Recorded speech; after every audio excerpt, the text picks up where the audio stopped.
आपको पता है हमारे देव देविया इतने पावरफुल है कि हमारे लिए वो रियलिटी भी बदल सकते हैं। हमारे मन में वो किसी विचार का निरूपण भी कर सकते हैं, किसी आइडिया को प्लांट भी कर सकते हैं।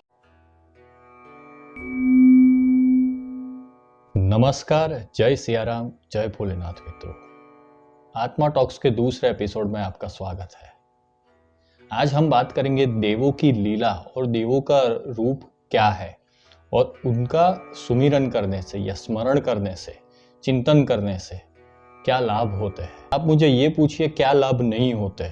यदि आप कहीं पे जा रहे हो, ट्रेन में, बस में, गाड़ी में या फ्लाइट में, और आपको घबराहट सी महसूस होती है, तो आप देवों के रूप और लीलाओं का चिंतन कीजिए। यदि आपको एग्जाम से पहले डर लग रहा है, एंजाइटी हो रही, तो आप देवों की लीला और रूप का चिंतन कीजिए। यदि आपको बिजनेस में कोई बड़ा डिसीजन लेना है या जॉब का इंटरव्यू देना है या कोई स्पोर्ट्स में इंपॉर्टेंट आपका मैच है, तो आप देवों की लीला और रूप का चिंतन कीजिए।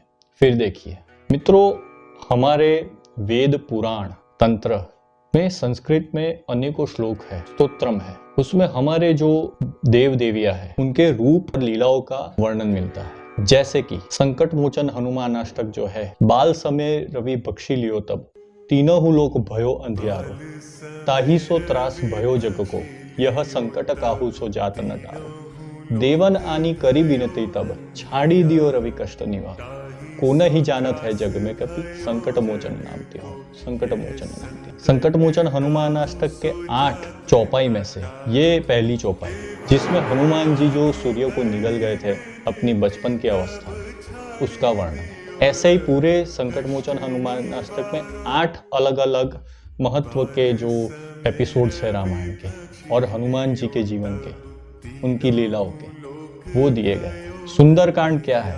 जब हनुमान जी ने महेंद्रगिरी पर्वत से छलांग लगाकर सीता जी को मिलने गए थे और प्रभु मुद्रिका, भगवान राम की जो अंगूठी थी, वो उनको देके उनका शोक का निवारण किया था, वो पूरा सुंदरकांड का एपिसोड है। ये हनुमान जी की लीला ही तो है। हनुमान जी द्रोणगिरी पर्वत को उठाकर संजीवनी बूटी लेकर लक्ष्मण जी प्राणों को पुनः स्थापित किया। लक्ष्मण प्राणदाता कहा जाता है। हनुमान जी ने लंका दहन किया और रावण का अभिमान था उसका भंग किया, इसीलिए हनुमान जी को दशग्रीव दर्पहा भी कहा जाता है, सीता शोक विनाशन भी कहा जाता है। मित्रों, ये सब हनुमान जी के 12 नाम में से मैंने 3-4 बोले। हनुमान चालीसा। कंचन बरण बिराज सुबेसा, कानन कुंडल कुंचित केसा, हाथ वज्र और ध्वजा बिराज, कांधे मुंज जनेऊ साजे। हनुमान जी के रूप का वर्णन है राम स्तुति में। नव कंजलोचन कंज मुख कर, कंज पद कंजारुण, कंदर्प अगणित अमित छवि, नव नील नीरद सुंदरम, पट पीतमानहु तड़ित रुचि शुचि, नोमि जनक सुतावर। भगवान रामचंद्र जी के